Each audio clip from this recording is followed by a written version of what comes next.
ध्यानाभ्यास के लिए कृपया अपने नेत्रों को बंद कर लीजिए।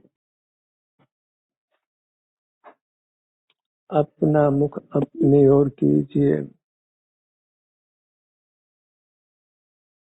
सुख आपको आपके आभ्यंतर शरीर में ही अनुभव में आता है। प्रति समय आपके आभ्यंतर शरीर में आपके सुख गुण की पर्याय होती है। एक समय भी आप बिना सुख गुण की पर्याय के नहीं रहते हैं। इस प्रकार सुख गुण की पर्याय सदा सुलभ है, उपलब्ध है। इतना विशेष है कि कभी कर्म का विपाक हो तो आपको आपके भीतर शारीरिक दुख की पर्याय होती है, पर है वह सुख गुण की पर्याय।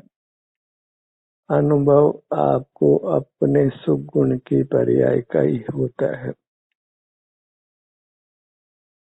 बस आपको उस सुख गुण की पर्याय का अनुभव करना है। वही लक्ष्य में विषय जानने में आते हैं। सुख गुण की पर्याय प्रत्यक्ष लक्ष्यगत नहीं होती है। मोक्ष मार्ग अपने सुख गुण की पर्याय को प्रत्यक्ष करना है, सीधे अनुभव में लेना है, सीधे भोगना है। कोई अन्य पदार्थ हमारे ज्ञान का विषय नहीं बने तो सीधे हम अपने में होने वाली सुख गुण की पर्याय का अनुभव करते हैं। वही मोक्ष का मार्ग है। हम सुख ही चाहते हैं तो सुख गुण की पर्याय को ही लक्ष्य में लेना है। विषयों में सुख गुण की पर्याय नहीं होती है, इसलिए विषयों को लक्ष्य में नहीं लेना है।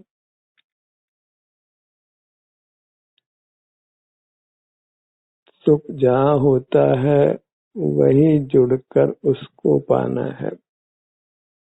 लक्ष्य सुख पाने का है तो जहाँ सुख की पर्याय है वही हमने उसका अनुभव करना है। इतना सा मोक्ष का मार्ग है। अपने में जो भी सुख गुण की पर्याय आराम या वेदना रूप से है उसका हमने अनुभव कर लेना है। इतना ही चारित्र का स्वरूप है और चारित्र ही धर्म है जिससे बिना इच्छा किए ही सुख की प्राप्ति होती है। हमारे सुख गुण की पर्याय हमारे शरीर के बाहर नहीं होती है, तो बाहर सुख गुण की पर्याय का अनुभव नहीं होता है। वहाँ विषय का ज्ञान होता है और सुख गुण की पर्याय का परोक्ष अनुभव होता है। अन्य के माध्यम से होता है तो वह वैषयिक हो जाती है, औपाधिक हो जाती है। वह वास्तव में यह सुख का यथार्थ स्वरूप ही नहीं है। वह हम पर की पर्याय को लक्ष्य करते हैं, अपने सुख की पर्याय को लक्ष्य नहीं करते। मार्ग लक्ष्य करने का है। सुख गुण के पर्याय को लक्ष्य करना है और बाहर के पदार्थों को लक्ष्य नहीं करना है। और अपने सुख गुण के पर्याय जो भी है वही लक्ष्य में आती है। पर्याय स्वतः होती है और स्वलक्ष्य में उसका स्वतः ही अनुभव भी होता है। बस पर लक्ष्य छोड़ना है, क्योंकि पर में हमारे सुख गुण की पर्याय नहीं है, तो फिर उसका हमको अनुभव भी नहीं है। क्योंकि सुख गुण है इसलिए इसकी पर्याय प्रति समय होती है। विषय लक्ष्य में वही सुख गुण की पर्याय वैसे होकर अनुभव में आती है। उसका हमको लक्ष्य भी नहीं होता। लक्ष्य विषय का है और वही अपराध है। विषय सुख के लिए हम विषयों का लक्ष्य करते हैं। और विषय सुख स्वभावी नहीं है, अपना ही सुख विकृत होकर अनुभव में आता है।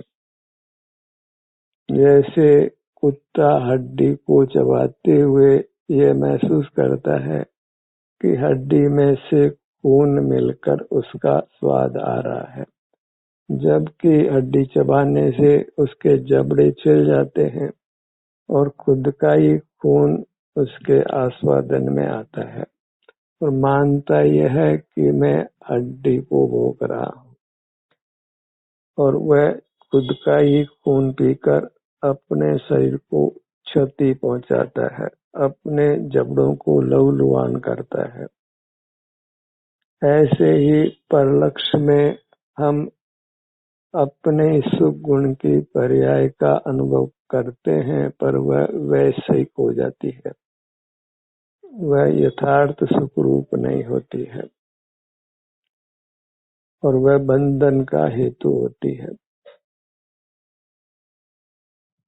जैसे कुत्ता अपने जबड़ों को छिलाता है, ऐसे ही विषयों का लक्ष्य कर हम अपने स्वास्थ्य को खोते हैं, और स्वास्थ्य का खोना ही संसार का स्वरूप है। स्वास्थ्य को पाना ही मोक्ष का स्वरूप है। स्वास्थ्य ही सुख है, अस्वास्थ्य ही दुख है। परलक्ष्य में भी विषय सुख तभी अनुभव में आता है जब हमारा स्वास्थ्य अच्छा हो, क्योंकि अनुभव स्वास्थ्य का है। जब स्वास्थ्य ठीक नहीं हो तो वह खराब स्वास्थ्य ही अनुभव में आता है। जब हम विषयों का लक्ष्य नहीं करते, लेकिन शरीर में कर्म का विपाक हो, तो सुख का अनुभव नहीं होकर दुख का अनुभव होता है, पर होता अपने लक्ष्य से है। जहाँ अपना लक्ष्य है वहाँ वीतरागता है, वहाँ कर्म की निर्जरा है, बंध नहीं है।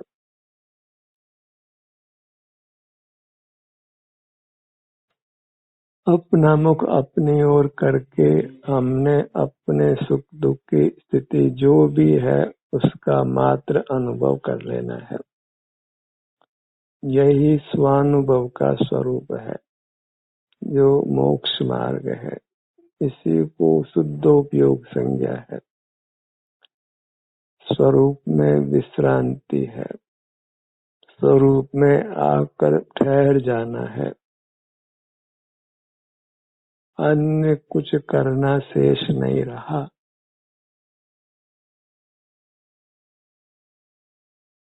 और इस प्रकार मोक्ष मार्ग का विस्तार भी नहीं है। इसके लिए बहुत ज्ञानार्जन की आवश्यकता नहीं है, नाना क्रियाओं को पालने की भी आवश्यकता नहीं है। अपना मुख अपनी ओर करके जो भी सुख दुख की स्थिति है उसका हमने सप्रेम अनुभव कर लेना है।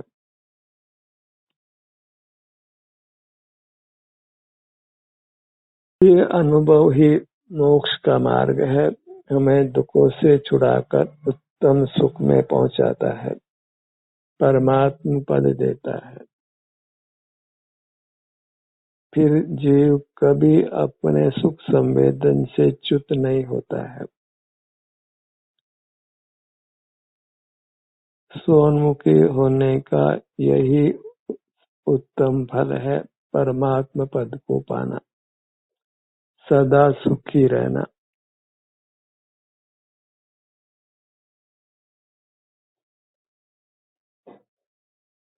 लक्ष्य को नहीं भूलना है।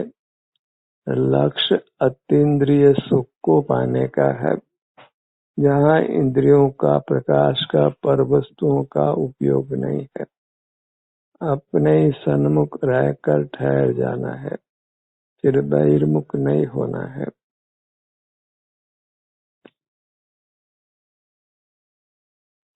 तो परमात्म दशा अवश्य प्राप्त होती है।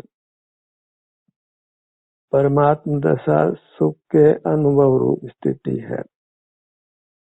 और हम सुख का अनुभव करने के लिए सदा ही स्वतंत्र हैं।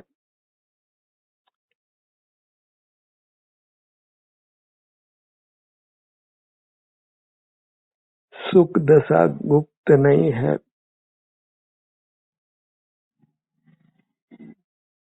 जीवों को सुख दुख आता जाता रहता है, सदा दुख बना नहीं रहता है।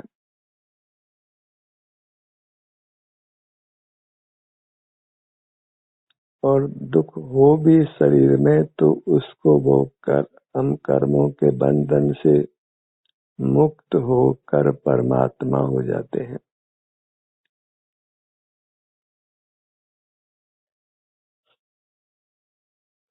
वीतराग रहना है, उसके लिए अपने सुख की स्थिति को ही भोगते हुए रहना है। अन्य कार्यों के लिए फुर्सत नहीं रखना है। जगत के लिए बस एक ही सेंटेंस रखिए, आई एम बिजी। पर के लिए तो व्यस्त ही रहना है।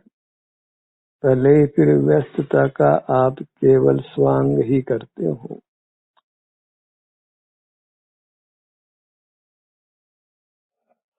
चेहरे का भाग यहाँ के आराम दुख की स्थिति को अनुभव में लीजिए। चेहरा बड़ा होने से वृत्ति स्वमेव विचरण रूप होती है, अनुभव रूप होती है।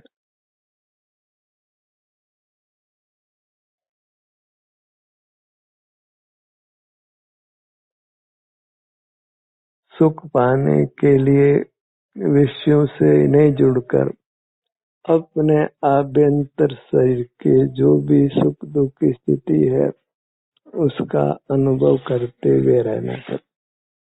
इसी से आप कर्म फल को भोग कर मुक्त हो जाते हैं और उत्तम स्वास्थ्य का भोग होने लगता है। परमात्मा भी उत्तम सुख को भोगते हैं, परम सुख को भोगते हैं। हमें भी उत्तम सुख भोगना है, उत्कृष्ट सुख भोगना है और अपना ही भोगना है।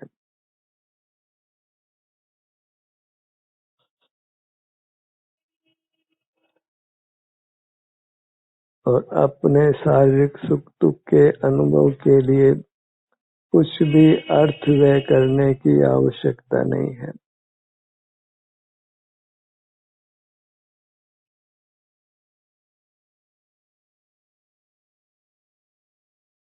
सुख जहाँ नहीं है वहाँ सुख को खोजना नहीं है, वहाँ सुख को देखना नहीं है।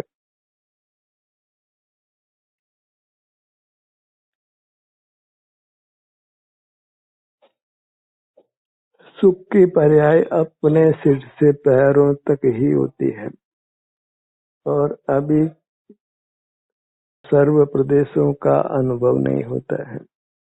तो जितने भाग का भी जिस भाग का भी अनुभव हो उसको अनुभव करते रहना है। स्व संवेदन करना इतना ही सुखी होने का सुखद मार्ग है।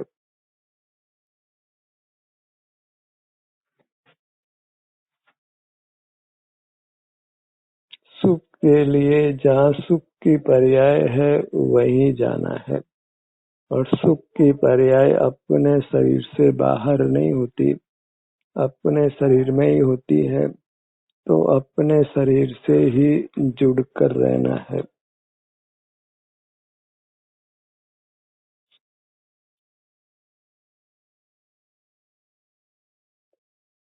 और सुख की दशा का अनुभव संवेदन करते रहना है। और उस समय जगत का परिचय नहीं होता है, जगत का देखना जानना नहीं होता है और वह हमको इष्ट ही है कि उसी से वीतराग दशा होती है, परमात्म दशा मिलती है। अनुपम सुख मिलता है।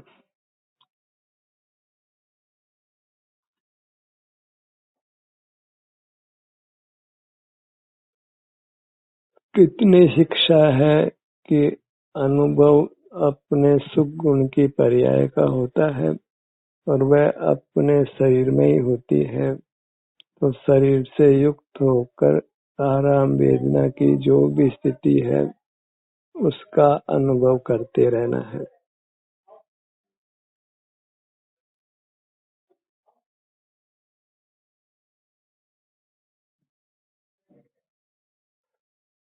आत्म वस्तु की वर्तमान पर्याय का ही वेदन अनुभव होता है। यही स्व संवेदन है जो स्वाधीन है, प्रत्यक्ष है, मोक्ष का मार्ग है। दृढ़ भाग के सुख का अनुभव करिए।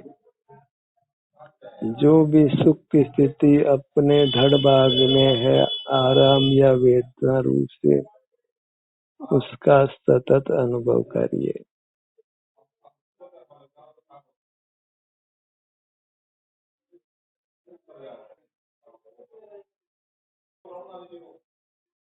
जब हम अपने में हो रही सुख पर्याय के संवेदन में ही लीन रहते हैं तो इंद्रिय ज्ञान नहीं होता है, विचारों की कोलाहल भी नहीं होती है।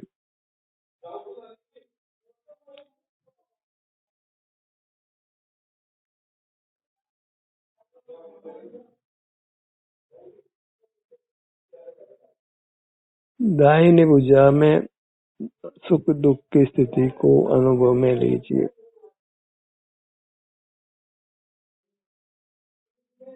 चूंकि अनुभव पर्याय का ही होता है, इसलिए पर्याय का अनुभव करना ही धर्म ध्यान है, मोक्ष का मार्ग है।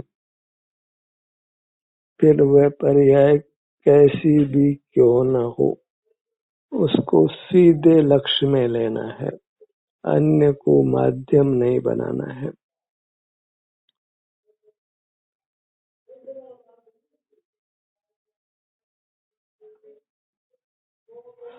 दाहिने पैर के सुख दुख की स्थिति को अनुभव में लीजिए।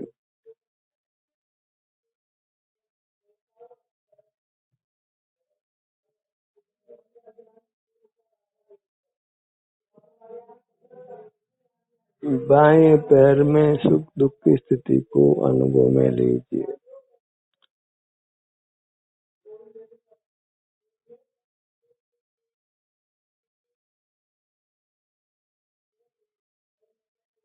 दाहिनी भुजा, बाईं भुजा,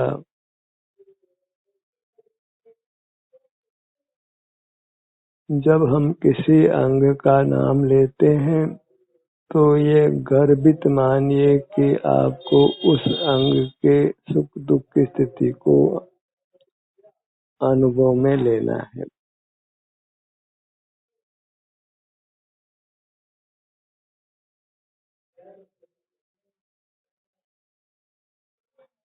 नेत्रों को बंद रखकर अपने सुख की स्थिति को प्रत्यक्ष अनुभव वेदन में लेना है।